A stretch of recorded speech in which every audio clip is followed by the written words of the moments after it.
મનસી સંત કોને કહેવાય છે? ક્ષમા વિરસ્ય ભૂષણમ. વીરોનું આભૂષણ છે ક્ષમા. કોઈને માફ કરી દેવા. અઘરામાં છે કે શું હાર્ડ. જો આપણે છે ને સાહેબ આપણે બધું બધાનું કરી શકીએ તો કોઈને માફ કરી શકીએ. મારા બેટા બોલતા નથી પણ સાચી વાત છે. જો હજુ હોય સુધારા બધે હાથ કરે છે હોય સુધારી ગયો હોય કરી એવું આ સ્વાનુભાવે તમને નમે તે સૌને ગમે. આ એક બધું છે તમારી ઈગો હર્ટ થાય. આખી દુનિયામાં લડાઈ જે છે ને ઈગોની છે. આપણું સ્વાભિમાન, બીજું સ્વમાન અને અભિમાન. આ બે વચ્ચે આટલી પાટડી રેખા છે. આટલી પાટડી છે. આપણને એમ કે આપણું સ્વમાન ગવાય નહીં, એટલે તમારું અભિમાન બોલતું હોય કોઈ વાર. 5 પુત્રને મારી નાખવા વાળો અશ્વત્થામા, એને જ્યારે ભગવાન શ્રી કૃષ્ણને અર્જુન પકડીને કસડી લાયા અને દ્રૌપદીને કહ્યું કે આ તારો હાથ કાય છે ને માર, અને મારવાથી તને કોઈ પણ જાતનો રોષ કે પાપ ન લાગવાનું. હું બેઠો ભગવાન કૃષ્ણ સામે છે તો પણ સાહેબ તમે ક્ષમા વિરસ્ય ભૂષણ. આ સંસ્કૃત યુક્તિની શરૂઆત જો કરી હોય તો મને મારી જવાબદારી એ કહેવાનો કે આ દ્રૌપદી સિવાય કોઈ નહીં. આટલું બધું દીપક, આટલું બધું બલિદાન કોઈ નહીં આપી શકે. પોતાના 5 દીકરા મળ્યા છે તો પણ મુચ્યતા એવમ બ્રાહ્મણો નિગ્રહ. આ બ્રાહ્મણનો દીકરો છે પહેલા તો મરાય નહીં. બીજું પાંડવોને કહ્યું ગુરુ દ્રોણનો દીકરો છે, તમારો ગુરુનો દીકરો છે એટલે પણ ન મરાય. અને એના કરતા પણ વિશેષ વાત જે કરી છે દ્રૌપદીએ, સાહેબ બાળી જવાનું મન થાય. એને દ્રૌપદીએ કહ્યું કે એની માં જ્યારે ગૌતમી એને કૃપી દ્રોણાચાર્યની પત્ની, અત્યારે હું જે ફીલ કરું છું મારા 5 પુત્ર મર્યા છે અને એનું દુઃખ જે ફીલ કરું છું એ જ ફીલ એ સ્ત્રીને જ્યારે આપણે માનશું અને ત્યારે થશે ત્યારે હું સુખી નહીં રહી શકીશ. અને મારામાંથી જો મારા 5 પુત્ર આવતા હોય તો કદાચ વિચારી પણ શકું, પણ મારા 5 પુત્ર નથી આવવાના. હું ખાલી મારા અંદરના ઓલાને શાંત કરવા માટે થઈ અને કોઈની હત્યા કરાવું એમાંથી હું નથી. ક્ષમા વિરસ્ય ભૂષણ. થોડી ઉચ્ચતા ઈશા. હવે આપણે વાત કરીએ આ કરોડની વાત થઈ. આપણે કેટલાને માફ કર્યા? મોતું નહીં રાખ્યું નહીં મોતું. ભગવાન રામની પાસે જ્યારે વિભીષણ આવે છે, લાખ માની છે રાવણે, વિભીષણ જ્યારે આવે છે ને ત્યારે રામ ભગવાને પૂછ્યું છે બધાને, પોતાના અંગત સુગ્રીવને ત્યારે પૂછ્યું છે કે ઓલો આવે છે તો શું કરવું જોઈએ. બધાએ સલાહ આપી છે, કહે છે કે અમે મંત્રી છીએ અને સલાહ તમને આપીએ છીએ, એને સ્વીકારતા નહીં. કારણ કે દુશ્મનનો સ્વભાવ છે. કદાચ કઈ ભેદ જાણવા માટે એના ભાઈને સત્તા ભાઈને બાકી અહીંયા મોકલે, કદાચ એને મોકલ્યો હતો. પણ ભગવાન કહે છે શરણાગતને શરણું આપે ભક્ત સદ ભગવાન રે. મારા શરણે જે આવે એનો મારો ઉદ્ધાર કરવો એ મારી ફરજ છે. ક્ષમા આપતા શીખી લેવું. બાબા કોઈને માફ કરી દીધું. કોઈ યારે કર્યું હોય તો મારી કથાઓની અંદર વારંવાર કરવે પ્રાર્થના સાથે. અને મારી વાત કરું તો માય સેલ્ફ એ પણ તમને કહું. હું જ્યારે હું જ્યાં બોલવા બેઠો છું પહેલા તમને મનમાં એ વિચાર આવશે કોઈને તો આવે પણ તમે કેટલાને માફ કર્યા.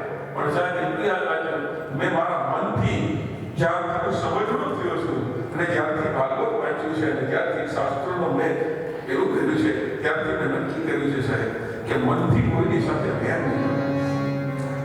તમારે બીજો જન્મ એને બાળવા માટે લેવો પડશે. બધું કોઈનું લઈ લીધું હોય, કોઈનું ભૂલમાં આવી ગયું હોય તો માફ પગે લાગી જશે. એટલા માટે આ મુસ્લિમ સંપ્રદાયની અંદર આ કથા મને ગમી એટલે હું તમને કહેવા જાઉં છું. કઈ પેલો એવું નથી પણ એની અંદર તમારે હજ પડવા જવું હોય તો પહેલા તમારું જેટલું દેવું હોય એ પહેલા પૂરું કરવાનું. તમારે કોઈની સાથે બોલચાલ થઈ હોય તો ફોનથી પહેલા માફી માંગી લેવાની, ત્યાં રૂબરૂ જવાનું, ત્યાં માફી માંગી લેવાની, પછી તમે એકવાર એલિજિબલ ફોન દીવા છો. આપણામાં એવું કંઈ નથી. પણ સાહેબ પ્લીઝ કથા એ સાંભળીએ છીએ ને હું તો એ માનું છું વાલા આપણે ઉપર જઈએ ત્યારે ભૂલી જવાના. પણ ગોવિંદ ભગત કે છે લાગ્યા કેટલું ને લઈ જવાના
इसीलिए भूषण संते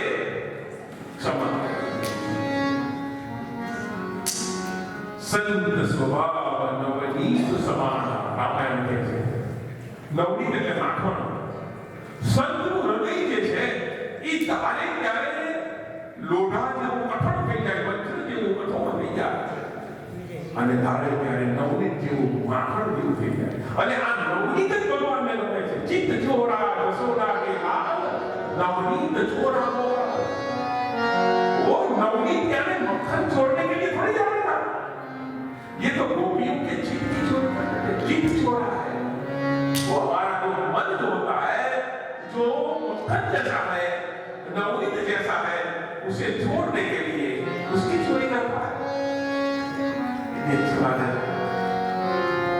तो संत स्वभाव कहने आशीर्वाद है कहने जब बेटा मैं एक वक्त मैंने कहूं से कि तू वांद्री तो थजे पण तू धागसे ત્યારે મનુષ્યનો અવતાર લઈ શકશે આ કુંજિકા સ્થળાને અવસરામ એટલે કુંજિકા સ્થળા જે હતા એ સીધા બેહોશ થઈ ગયા સાંભળ્યું પછી સભ્યો આવી કુંજિકા સ્થળાની અને સભ્યોએ આવી અને એને જાગૃત કરી છે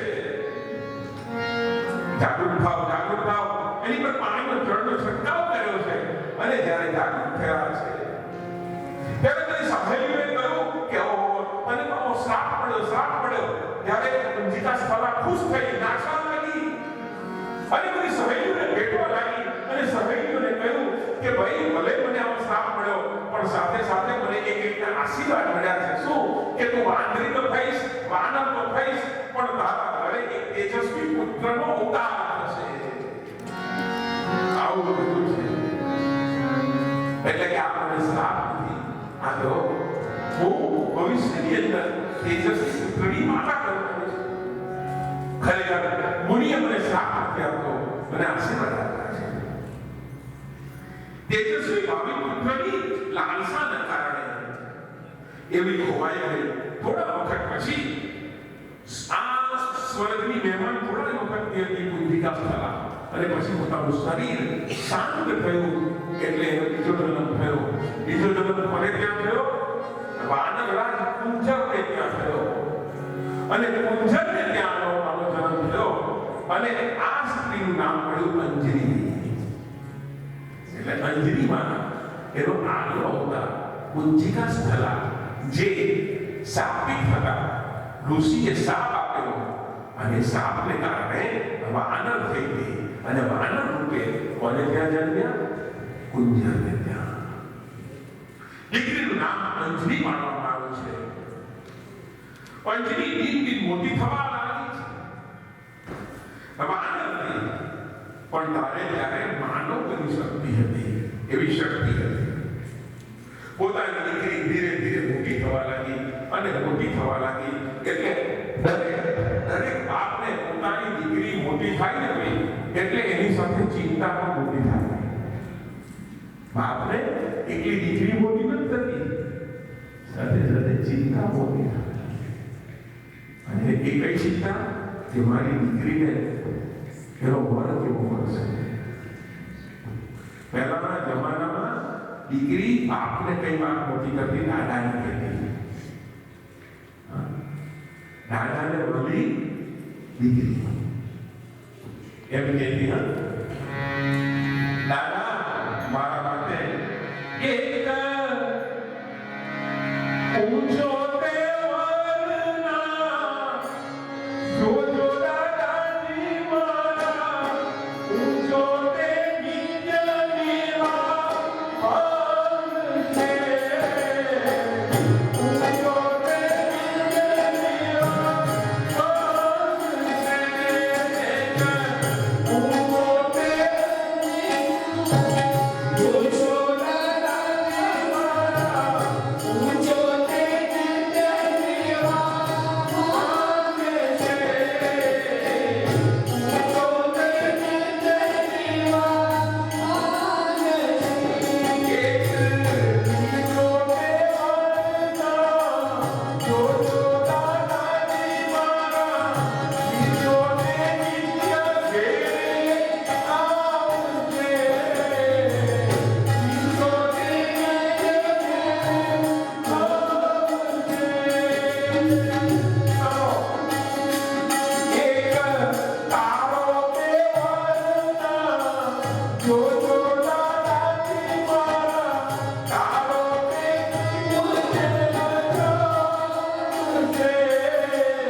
એવું નહીં.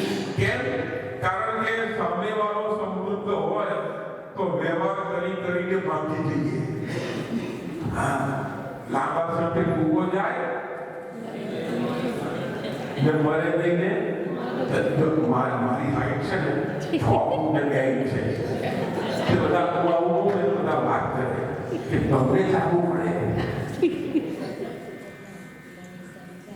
લાંબા સાથે કૂવો જઈને મરે નહીં ને તો હું નાનો હું એમ કહું કે લાંબા સાથે કૂવો જાય તો માનો હોય તો સારું થાય. જેની હાઈટ છે ને એને ભગવાનને રોજ એક્સ્ટ્રા થેન્ક યુ કહેવાનું. કેમ બોલો? કારણ દ્વારકા મંદિરમાં 10,000 માણસ ઊભું હોય ને અમે પાછળ ઊભા હોય તો ખાલી અમારી ભગવાનની નજર મળે. એટલે આ તો એક્સ્ટ્રા વાત કરવાનો વાત.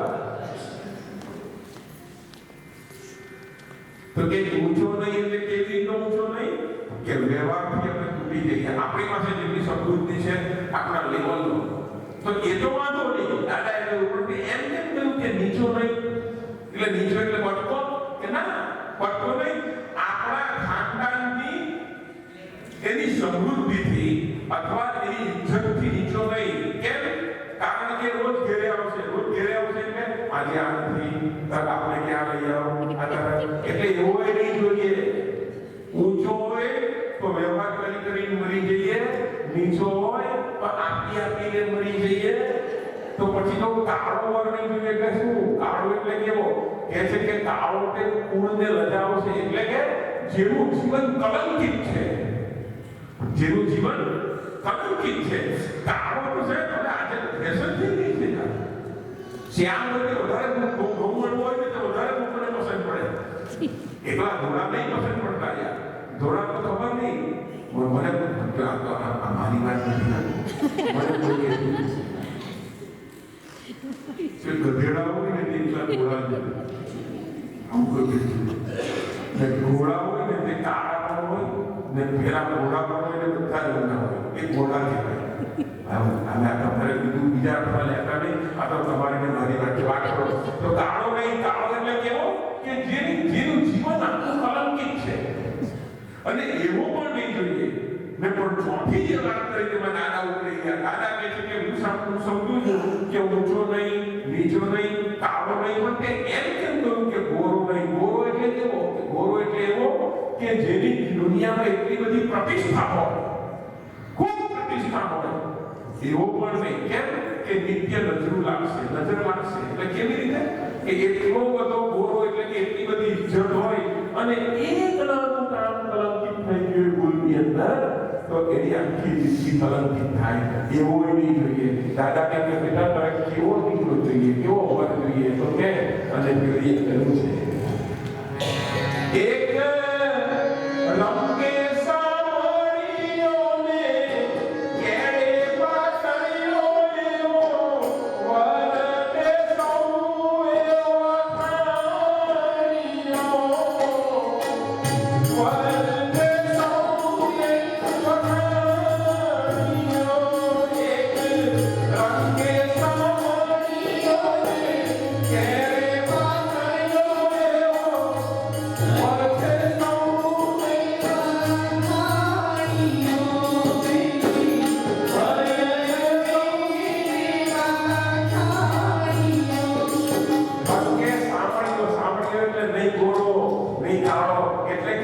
સમાજમાં સમ-ઇજ્જત છે. અને કેરે પાતળીઓ એટલે કેવો? આ પેલો પાતળો નહીં, ટૂંકમાં તોડી જાય એવો નહીં. કેરે પાતળીઓ એટલે સમતોલ કમાઈને ભરવું કે એવું જીવન બરાબર જીવે એવો જોઈએ મને. આવું છે. બાકી આપણામાં થાય ને કે મારા ભાઈને પડશો તો મારુતિમાં ફરશો, મારી વાડી સાસરીએ મીના. બોલો આપણા કોઈ બોલ નહીં. બાકી બોલીશું કે મારા ભાઈને પડશો તો ઘસલે શાંતિ. આવું કોઈ ઘણી મીઠા ભાઈ એવું નહીં. તો બાપા કુંજરને પણ ચિંતા થઈ. પોતાની દીકરી અંજની એને માટે કયો યોગ્ય વર મળે એના પ્રયાસ કરે છે અને મળ્યો છે. કાંચનગીરી એટલે કે સુમેરુ પર્વત. કાંચન એટલે સોનું. જે જગ્યા પર સોનું હતું તેઓ સુમેરુ પર્વતની એના સ્વામી એવા કેસરી અને કેસરીની સાથે આ અંજનીનું માનવું રાખવામાં આવ્યું અને અંજની અને કેસરીનું નામ ગુંથી લગ્ન કરવામાં આ કથા છે. અંજની જેવી પત્ની પામવાથી વાનરરાજ કેસરી, એ વાનર જ હતા કેસરી, અને વાનરરાજ કેસરી ખૂબ પ્રસન્ન થયા. પણ ઘણા સમયના દાંપત્ય જીવનની અંદર એને ત્યાં સંતાન નહોતું થયું. પણ અંજનીને આગલા જન્મનું ખબર હતી. અંજનીને ખબર કે પેલા ઋષિએ મને કહેલું કે તું તેજસ્વી પુત્રની માતા બનીશ. પણ ઘણો સમય થયો, પણ તે છતાં પણ વંધવ્યનું દુઃખ સૌથી ખરાબ એ બધા કહે છે. વંધવ્યનું દુઃખ જે સ્ત્રી આમ સમાજ એવું કહે છે કે જે સ્ત્રીને સંતાન નહીં હોય એ સ્ત્રી અધૂરી છે. જો એટલું યાદ રાખજો મારા, હું આ વાતને બહુ એવું નથી માનતો. કારણ કે જેમ સમય ગયો, કાળ ગયો, જેવો યુગ આવ્યો એ યુગને ફોલો કરવાનો. શ્રીમદ ભાગવત ગીતા 12માં આત્મદેવ બ્રાહ્મણની કથા આવે છે. એને ત્યાં સંતાન પ્રાપ્તિ નહોતી થતી. ધની છે, વિદ્વાન છે, જ્ઞાની છે, તે છતાં પણ એને ત્યાં સંતાન પ્રાપ્તિ નહોતી થતી. અને એટલા માટે થઈ અને આપઘાત કરવા માટે, સુસાઇડ કરવા માટે જંગલમાં જાય છે. સંત મળ્યા છે. સંતે કહ્યું એના બાલ પર જોઈને કહી દીધું કે એક જન્મ નહીં, 7 જન્મ સુધી તારે ત્યાં સંતાન નથી થવાનું. એટલે પેલો કઈ બાપા ઉમરાત મારવાનો. અને જબરદસ્તીથી, બળજબરીથી સંત પાસે ફળ માંગ્યું. પરિણામ તમે જુઓ કેવું આવ્યું.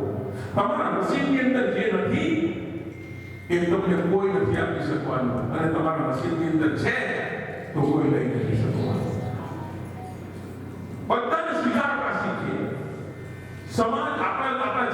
જેટલી ઘટનાઓ બને છે એ બધી ઘટનાઓને ક્યાં તો ભગવાનનો પ્રસાદ સમજો, ક્યાં તો કર્મનું ફળ સમજો.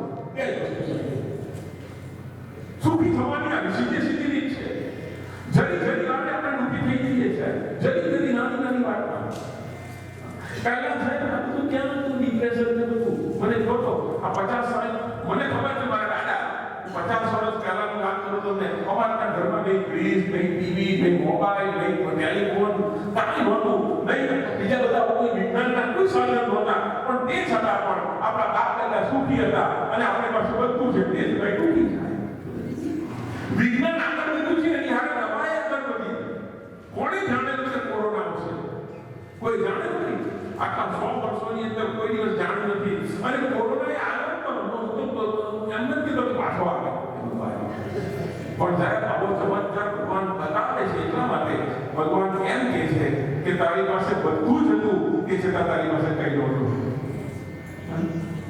આપણી પાસે બધું જ હતું, ઘરની અંદર બધું હતું, પૈસા હતા, સોનું હતું, સમૃદ્ધિ હતી, બધું હતું, પણ તે છતાં આપણી પાસે તેને કેવા થઈ ગયા હતા. આપણી સખી પત્ની હોય અથવા બાપા હોય કે મા હોય, પણ આપણે સેવા કરવા નહીં જઈ શકતા હતા, કારણ કે એને સેવા કરવાની આપણને પડી ગઈ, આપણને કોરોના થઈ ગઈ. એની મદદ